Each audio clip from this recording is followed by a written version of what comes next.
ఒక్కసారి కొమ్మూరి గోల్డ్ కి కాల్ చేయండి. తాకట్లో ఉన్న మీ బంగారాన్ని విడిపించి మార్కెట్ ప్రైస్ కి వాళ్ళు కొనుక్కుని మిగతా డబ్బులు మీకు ఇచ్చేస్తారు. నమస్తే, వెల్కమ్ టు మనం టీవీ. జర్నలిస్ట్ స్వేచ్ఛ ఆత్మహత్య తర్వాత సంచలనమైన నిజాలు బయటకు వస్తూ ఉన్నాయి. స్వేచ్ఛ తండ్రి కుమార్తె పూర్ణచందర్ ఫ్యామిలీ మీద ఆరోపణలు చేస్తూ ఉన్నారు. పూర్ణచందర్ మా అమ్మాయిని వేధించాడు, మా అమ్మాయి వెంటపడ్డాడు, మా అమ్మాయి జీవితాన్ని నాశనం చేశాడు అని తండ్రి ఆరోపిస్తున్నాడు. ఆల్రెడీ పోలీసులు కేసు కూడా నమోదు చేశారు. స్వేచ్ఛ కుమార్తె కూడా పూర్ణచందర్కి వ్యతిరేకంగా ప్రస్తుతం మాట్లాడుతున్నటువంటి పరిస్థితి ఉంది. నన్ను బ్యాక్ టచ్ చేసేవాడు అంటూ అనడంతో పోలీసులుగా సమాచారం అవడంతో పోక్సో కింద పూర్ణచంద్ర మీద కేసు నమోదైనటువంటి పరిస్థితి ఉంది. లేటెస్ట్గా పూర్ణచంద్ర భార్య స్వప్న కూడా ఒక సెల్ఫీ వీడియో రిలీజ్ చేశారు. స్వేచ్ఛ మా జీవితాన్ని మచ్చ తీసుకొచ్చే విధంగా ప్రయత్నం చేసింది, మా కాపురంలో చిచ్చు పెట్టింది, ఆమె చాలా రకాలుగా వేధింపులకు గురి చేసిందని ఒక సెల్ఫీ వీడియో స్వప్న కూడా రిలీజ్ చేసినటువంటి పరిస్థితి ఉంది. అసలు ఈ కేసుని ఏ విధంగా చూడాల్సిన అవసరం ఉంది, అసలు వాస్తవాలు ఏంటి, దీని గురించి మనం మాట్లాడదాం. ప్రస్తుతం నాతో పాటు స్టూడియోలో ఉన్నారు family counsellor, senior journalist Priya Chaudhary గారు. మాట్లాడదాం. మేడం నమస్తే. నమస్తే మేడం, ఈ ఆత్మహత్య తర్వాత చాలా వార్తలు బయటకు వస్తున్నాయి మేడం. అంటే 5 సంవత్సరాలుగా రిలేషన్లో ఉన్న విషయం మాకు ఇప్పటివరకు తెలియదు అని చెప్పి స్వేచ్ఛ తండ్రి చెప్తా ఉన్నాడు. లేటుగా తెలిసింది, ఈ మధ్య తెలిసిందని స్వప్న కూడా పూర్ణచంద్ర భార్య చెప్పినటువంటి పరిస్థితి ఉంది. కొన్ని నిజాలు విన్న తర్వాత మీకేమనిపించింది? నాకేం అనిపించట్లే, ఎందుకంటే చాలా సహజం అనిపిస్తుంది. ఎందుకంటే నంబర్ ఆఫ్ కేసెస్ చూసి నాకు ఇక్కడ ఏమవుతుంది అని అంటే, మనము ఇప్పుడు అసలు ఈ కేస్ స్టడీ ఎవరైనా చేస్తున్నారు, ఎవరి కాళ్ళు ఇప్పుడు వాళ్ళ తల్లిదండ్రులు ఇంటర్వ్యూస్ రాగానే దాని మీద చర్చలు వస్తున్నాయి. అలాగే ఆ అమ్మాయి లాస్ట్ మెసేజ్ ఏం పెట్టిందో దాని మీద చర్చలు వస్తున్నాయి. దాని తర్వాత పూర్ణచంద్రరావు ఏమి లేఖ రాశాడో లేఖ మీద చర్చలు వస్తున్నాయి. ఆ తర్వాత అది అయిపోయిన తర్వాత ఆ అమ్మాయి ఆ చిన్న పాప ఏం అభియోగాలు చేసిందో దాని మీద చర్చలు వస్తున్నాయి. ఆ తర్వాత అదేంటి రీసెంట్గా వాళ్ళ భార్య బయటికి వచ్చి ఆమె ఇంటర్వ్యూ ఇవ్వడంతో ఆమె మీద చర్చలు వస్తున్నాయి.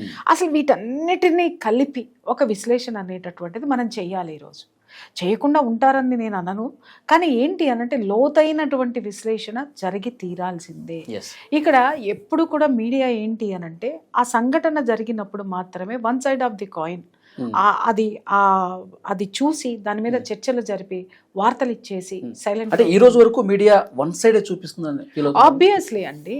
ఇప్పుడు మీడియాకి ఏమొచ్చినాయో అవే చూపిస్తుంది తప్ప, ఇప్పుడు స్వేచ్ఛ ఉంది, ఆవిడ చాలా బాగా అందరూ మాట్లాడుకునే విషయం ఏంటంటే తను చాలా తెలివైనటువంటి అమ్మాయి, మంచి రచయిత్రి, ఒక మంచి జర్నలిస్టు, అలాగే విప్లవ భావాలు కలిగినటువంటి ఆవిడ, అలాగే ఆవిడ చాలా అద్భుతమైనటువంటి వాక్చాతుర్యం గలది, అలాగే ఆవిడ కౌన్సిలింగ్స్ కూడా చేస్తుంది వేరే వాళ్ళకి.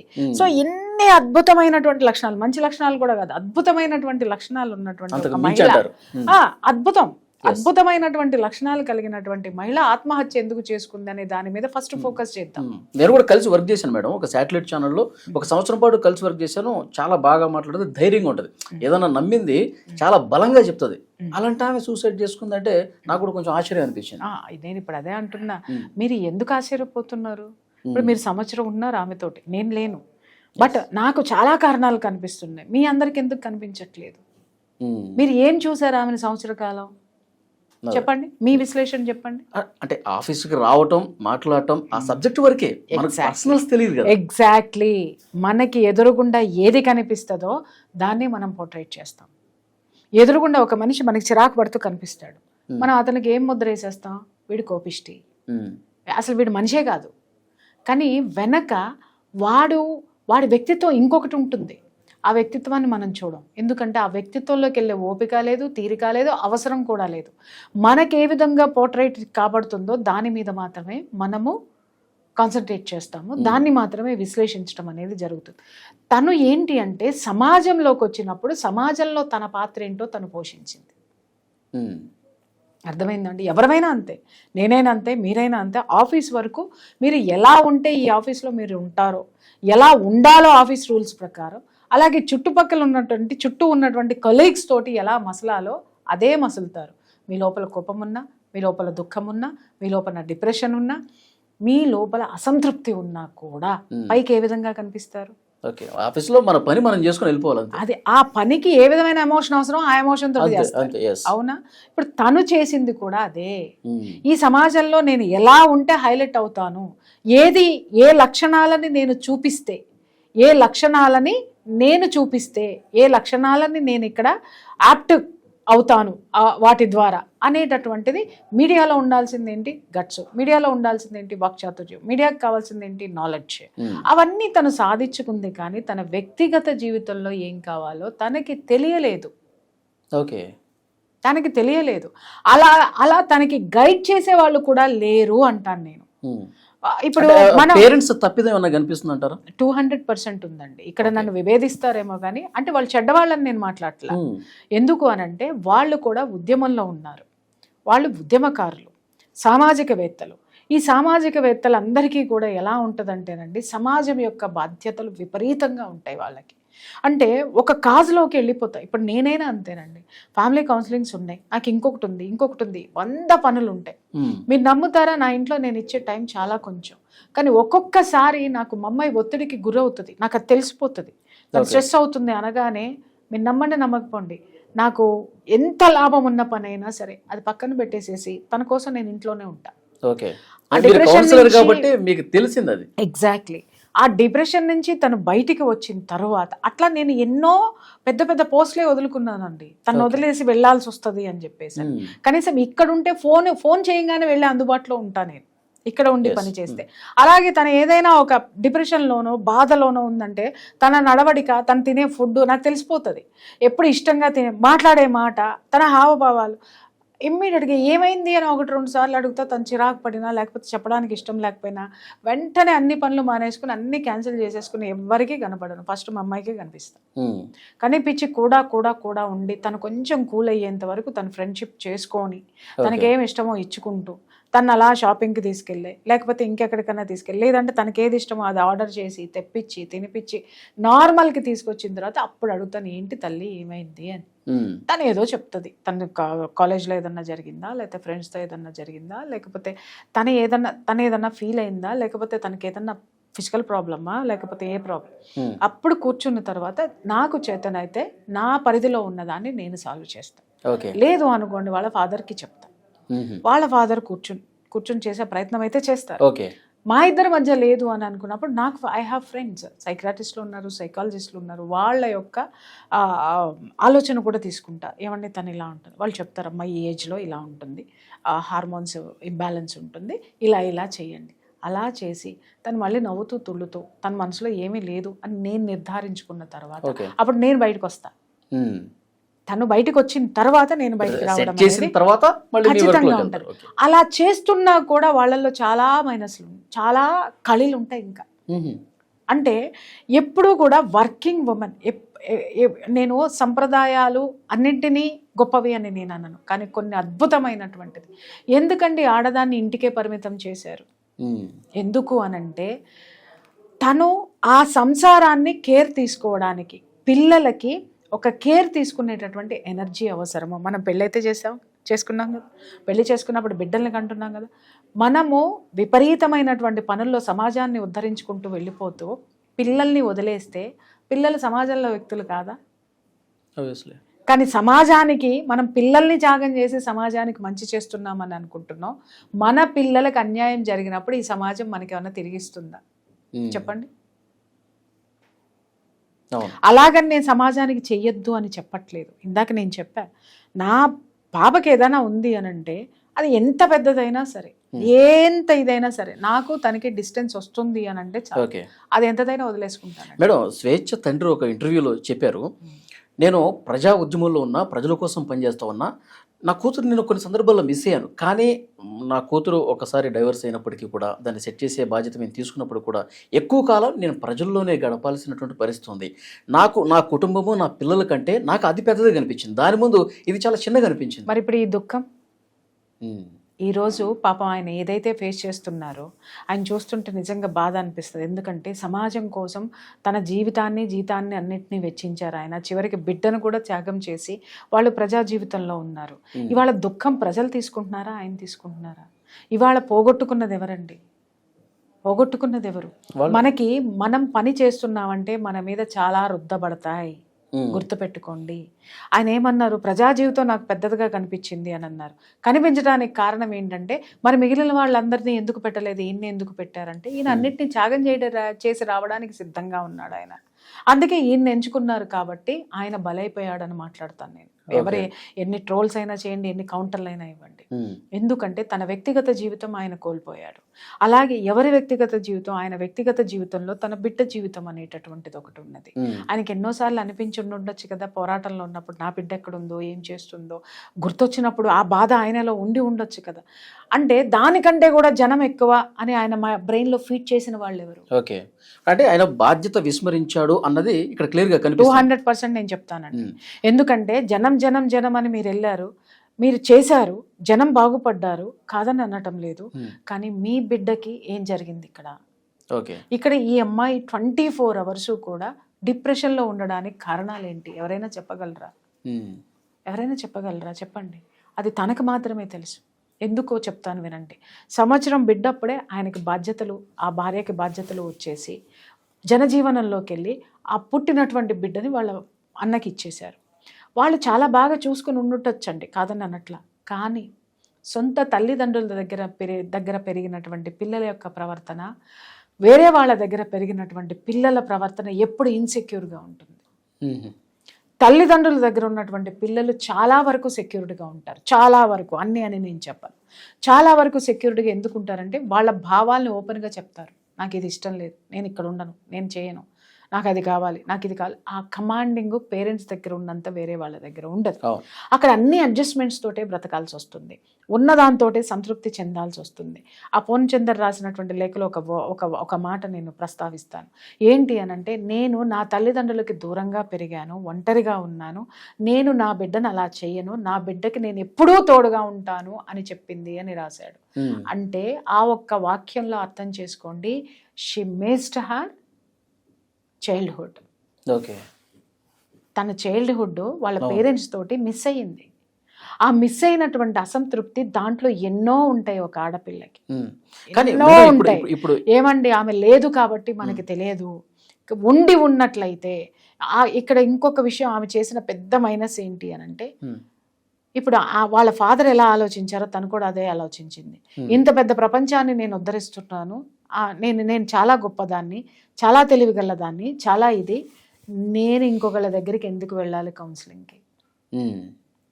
ఇంకొకళ్ళు నాకు చెప్పే స్థితిలో నేను లేను, నేను చెప్పేటటువంటి స్థితిలో ఉన్నాను అని చెప్పి తను ఏం చేసింది అనంటే, వ్యక్తిగతంగా మాత్రమే ఆ విషయాలను పంచుకునే వాళ్ళకి ఇంపార్టెన్స్ ఇచ్చింది తప్ప, తన వ్యక్తిత్వం ఎలాంటిదో దాన్ని మౌల్డ్ చేసుకోవడానికి ఒక ప్రొఫెషనల్స్ని ఆ అమ్మాయి కలవలేదని నేను అంటాను.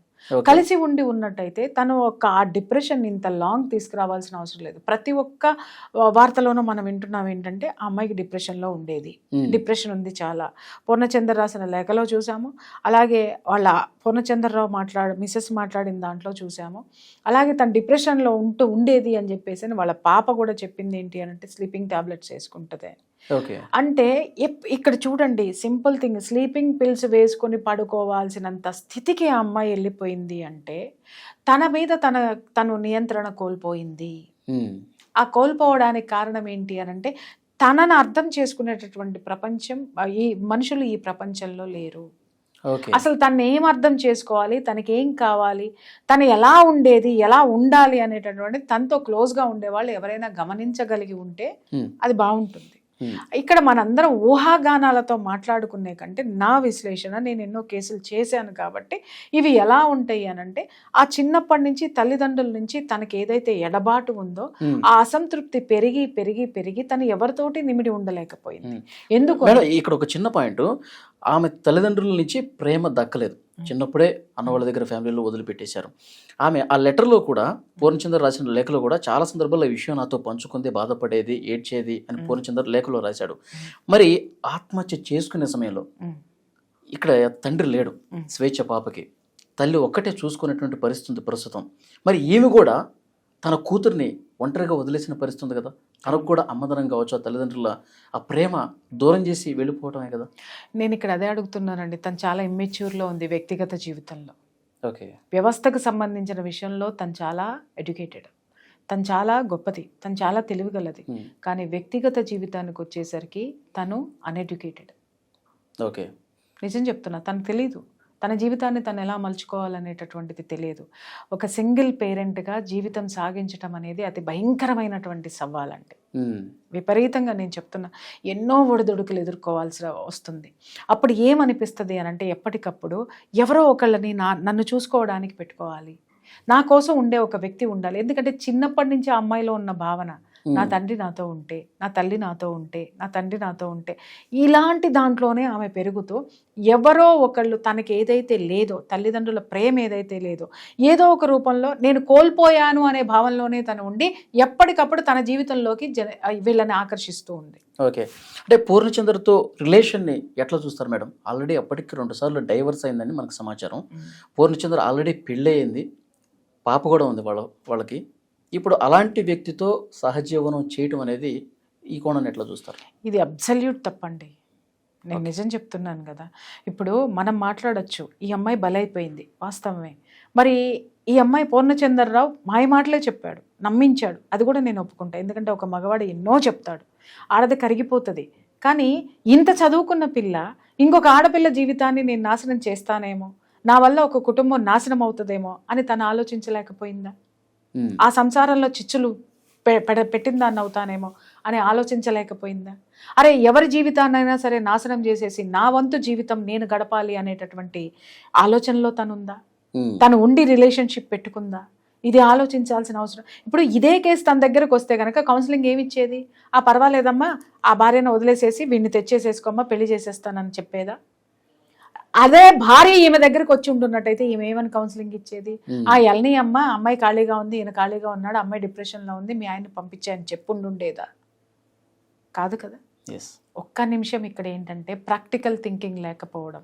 ఈరోజు మనం ఎన్నో అక్రమ సంబంధాలు, చంపుకోవటాలు, చావటాలు, ఇంకా ఏవేవో ఉన్నాయి, ఏవో దరిద్రాలు ఎందుకు చూస్తున్నాము అనంటే, మనము కేవలం అక్కడ స్వార్థం మాత్రమే ఉంది తప్ప అక్కడ ఏ విధమైనటువంటి ఆ వ్యవస్థాగతమైనటువంటి ఆ సామాజిక కోణం వీళ్ళు చూడకపోవడం.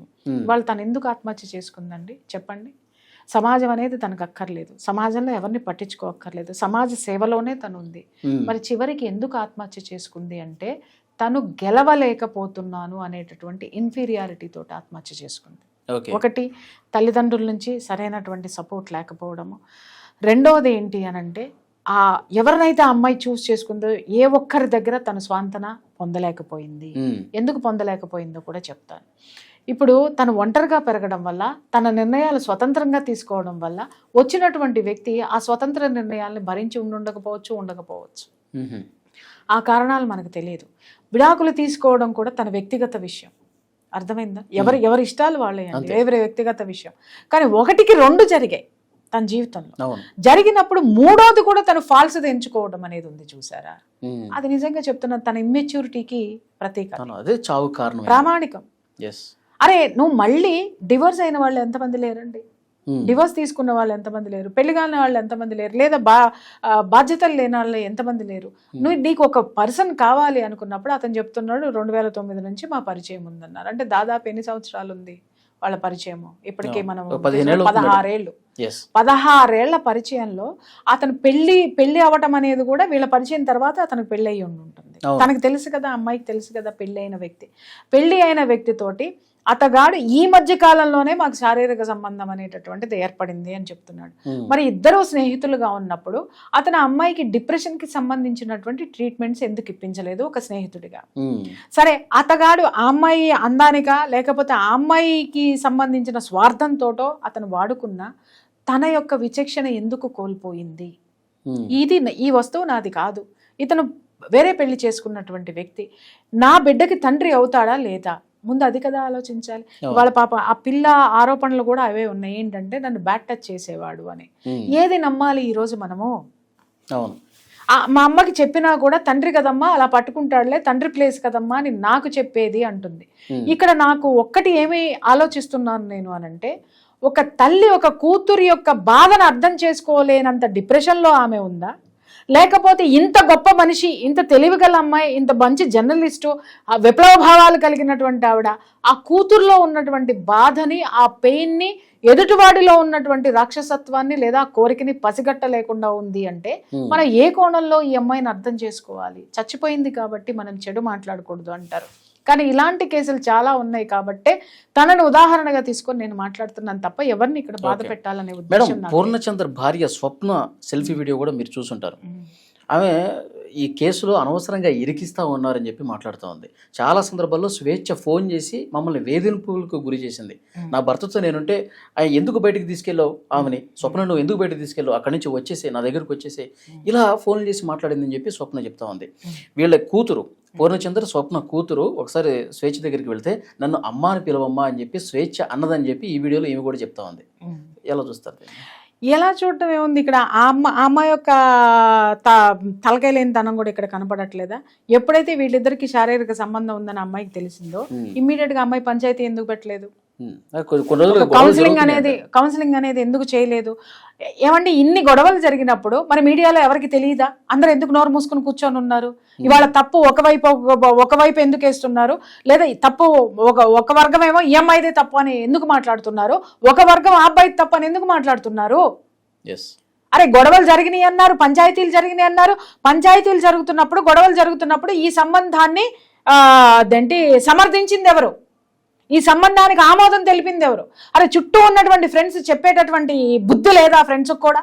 అరే మీరు చేస్తున్నటువంటి ఈ పద్ధతి మంచిది కాదు, అతనికి పెళ్ళైంది, అతనికి భార్యాబిడ్డలు ఉన్నారు, కరెక్ట్ కాదని ఈ అమ్మాయికి చెబితే ఈ అమ్మాయి వినలేదా? లేకపోతే ఈ అమ్మాయికి అమ్మ వాడు వెధవ, వాడు నిన్ను మోసం చేస్తాడు రేపు పొద్దున, ఇది ఈ సంబంధం అనేటటువంటిది కరెక్ట్ కాదు అని ఈ అమ్మాయికి చెప్పలేదా? అతనికి కూడా అరే నీకు బుద్ధి ఉందా, నీకు పెళ్ళయింది, భార్యను పెట్టుకుని ఈ వేషాలేంట్రా అని అనలేదా? ఇవన్నీ కూడా ప్రపంచం బయట పెట్టాలి, మీడియా బయట పెట్టాలి. ఒక విషయం బయట పెట్టి ఇటు ఈ అమ్మాయి మీద బురద జల్లించటమో అటు అతని సంసారం మీద బురద జల్లించటమో కాదు. ఇప్పుడు ఆ భార్య బయటకు వచ్చి చెప్తుంది, అమ్మా మా జీవితాలను నాశనం చేసేసావు అని మాట్లాడుతుంది. నేను అడుగుతున్నాను, అసలు ఈ స్థితికి, ఈ దగులుబాజీతనానికి కారణం ఒక విధంగా ఆవిడ కూడా కాదా? నీ భర్త ఒక పరాయి స్త్రీతోటి అక్రమ సంబంధం పెట్టుకున్నాడు, అక్కడికి వెళ్తున్నాడు, అన్నీ చూసుకున్నాడు అని తెలిసినా కూడా ఈ డిప్రెషన్లో గోలేంటండి? అరే నీకు ఒక సమస్య వచ్చింది, అతను నీ భర్త ఒక ఆడ మనిషితోటి అక్రమ సంబంధం పెట్టుకున్నాడు అంటే పళ్ళు రాలగొట్టి ఇంట్లో కూర్చోబెట్టాల్సింది పోయి, అరే ఆమె డిప్రెషన్లో ఉంది కాబట్టి నేను ఆవిడని బాగా చూసుకుంటున్నానని భార్యని దువ్వంగానే ఈవిడ డిప్రెషన్లోకి వెళ్ళింది, భర్తను కాదనిలేక. ఏంటిది ఏమన్నా ఆట బొమ్మ అండి? బొమ్మలాట లేకపోతే బొమ్మల పెళ్ళిళ్ళ? ఎవరిలోనన్నా మెచ్యూరిటీ ఉందా అక్కడ? ఆయనేమో లేఖ రాస్తాడు, ఏంటి నేను గొప్పగా ఆదుకున్నటువంటి సంఘ సంస్కర్తనని లేఖ రాస్తాడు ఆయన, నా కూతురు లెక్క చూసుకున్నానని లెక్క రాస్తాడు. ఆయన భార్య దీని మీదకి వచ్చి ఆమె నన్ను తిట్టిందండి, మొట్టిందండి అని మీడియా ముందుకు వచ్చి ఏడుస్తుంది. ఇక్కడ ఈమె చూస్తేనేమో నా జీవితంలో ఎవరు లేరు, ఏం కాలేదు, నేను అన్యాయం అయిపోయానని ఈవిడ ఒక చిన్న మెసేజ్ పెట్టేస్తుంది. ఆ పిల్ల వచ్చి అతగాడు నా మీద ఇలాంటి అఘాయిత్యాలు చేశాడు, ఇలాంటి మిస్బిహేవ్ చేశాడు అని ఆ అమ్మాయి చెప్తుంది. అసలు వీటన్నిటికీ కోణాలు మనం తిప్పి చూసుకుంటుంటే సమాజం ఎక్కడ సచ్చింది? ఆ సమాజంలో ఉన్నటువంటి వీళ్ళ స్నేహితులు ఎక్కడ ఉన్నారు? ఆ సమాజంలో ఉన్న ఇంకొక విషయం నేను ఇక్కడ బలంగా అడుగుతున్నాను. ఇప్పుడు ఆ చిన్న పిల్లని మైకులు పెట్టుకుని నానా భయంకరమైనటువంటి టార్చర్ పెడుతుంది మీడియా.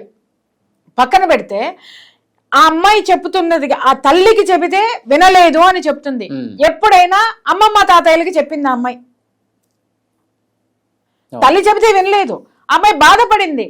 అమ్మమ్మ తాతయ్యలకి చెప్పాల్సింది కదా, చెబితే వాళ్ళు చూసుకునే వాళ్ళు కదా, వాళ్ళేం చిన్న చేతిగా మనుషులు కాదు కదా. ఒక ఉద్యమంలో ఉన్నటువంటి వాళ్ళు, ప్రజా చైతన్యంలో ఉన్నటువంటి వ్యక్తులు, వాళ్ళు ఊరుకుంటారా? వాడి కాళ్ళు ఎరగొట్టి లోపల పడేయద్దా? పడేసే వాళ్ళు కాదా? పూర్ణచంద్ర వ్యవహారం కూడా చాలా లేట్ గా తెలిసింది మాకు అని చెప్పి వాళ్ళ తండ్రి చెప్తా ఉన్నాడు, స్వేచ్ఛ తండ్రి. మాకు రీసెంట్ గానే తెలిసింది, నేను అసలు వద్దని వారించాను, ఇప్పటికే 2 సార్లు చేదు అనుభవాలు నీకయ్యాయి, వద్దమ్మా అని చెప్పేసి అన్నాను. ప్రతి 2 సంవత్సరాలకు ఒకసారి వచ్చి వాడు వీడని చెప్పి పరిచయం చేస్తే నేను తల ఎక్కడ పెట్టుకోవాలి, నేను పీడిఎస్లో చేశాను, చాలా గౌరవంగా సమాజంలో బతుకుతున్నాను అని చాలా సీరియస్ గా. వాస్తవం అండి. ఇప్పుడు వాళ్ళ అమ్మా నాన్న కూడా ఒక జీవితాన్ని త్యాగం చేశారుగా, వాళ్ళు బిడ్డని ఎక్కడో పెట్టేసుకుని జనం కోసం ఉండి ఒక దీనికోసం వాళ్ళు పోరాటం చేశారని. ఇవాళ ఎవరు ఏం సాధించారు చెప్పండి సార్ నాకు? ఎవరి కాళ్ళు మేము త్యాగాలు చేసేసామని మాట్లాడుతున్నారు. అమ్మాయి త్యాగం చేసేస్తున్నానని చెప్పి చచ్చిపోయింది. ఈయనకీయన నేను ఈ అమ్మ కూతుళ్ళ కోసం త్యాగం చేసేసానని చెప్పేసి ఆయన ఒక లెటర్ రాసి జైలుకి పోయాడు. అయ్యో నేను అదేంటి నీ జీవితం డిప్రెషన్ లో ఉంది కాబట్టి నీ కూతురు కోసం మీ ఇద్దరి కోసం మీరు నాకు తెలిసినా కూడా నేను డిప్రెషన్ లోకి వెళ్ళి త్యాగం చేశానని ఒక ఆవిడ చెప్తుంది. అరే మేము ప్రజా జీవితంలో ఉన్నాము, మా బిడ్డను త్యాగం చేసాం, మా జీవితం త్యాగం చేసాం, ఇప్పుడు మేమేంటి అని మేము ఈ అర్థం పర్థం లేని ఈ త్యాగాల మధ్య ఇవాళ ఏం జరుగుతుంది సార్? ఒక్క అర్థం చెప్పండి నాకు.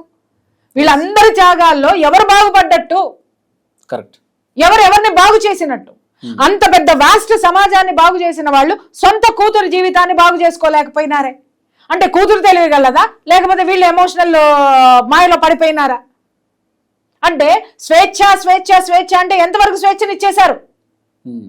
ఇప్పుడు ఆ విపరీతమైనటువంటి స్వేచ్ఛ ఇవాళ మీ బిడ్డను మీకు కాకుండా చేయలేదా?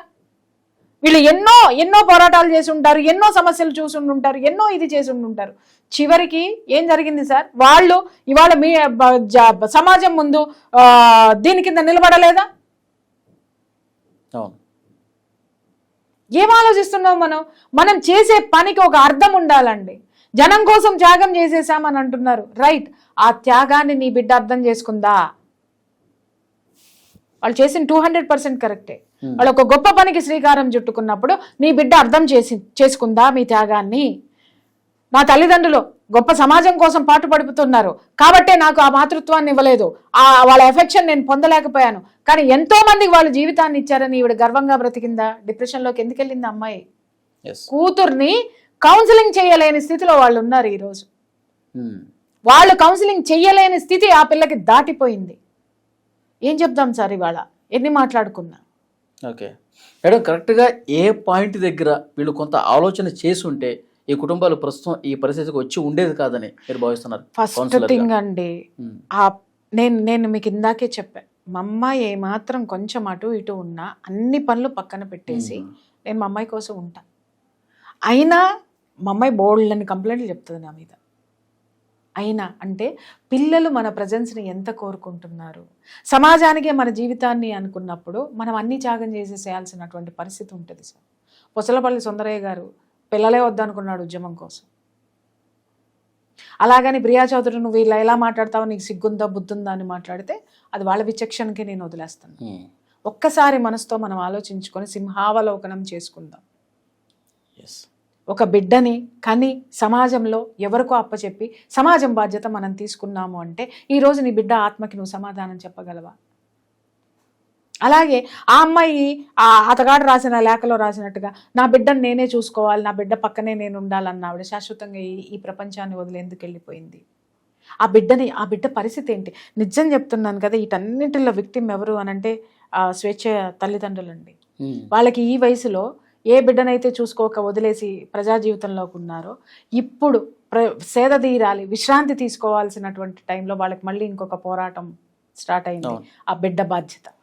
అవును, బిడ్డ ఇప్పుడు టీనేజ్లోకి వచ్చినటువంటి పిల్ల అండి. ఆ పిల్లని ఎంత జాగ్రత్తగా వాళ్ళు కాపలా కాయాలి.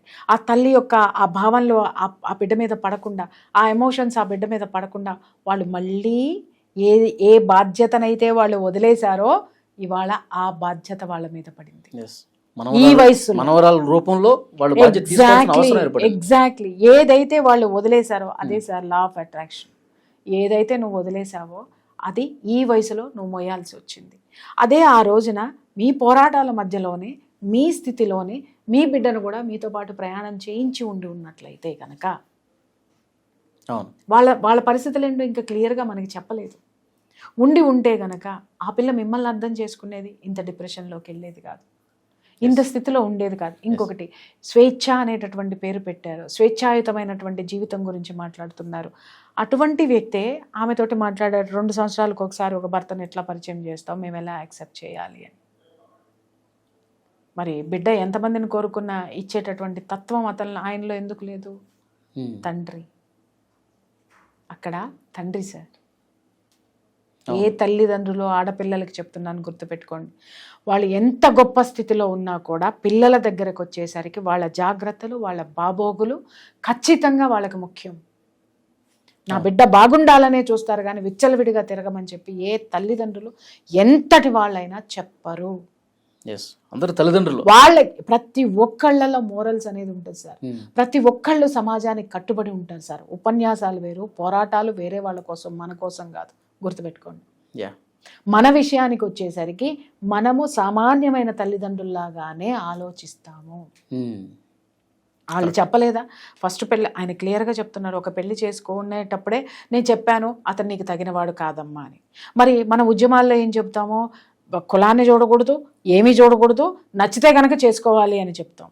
మరి ఇక్కడ కూతురు విషయంలో ఎందుకు యాప్ట్ కాలేదు?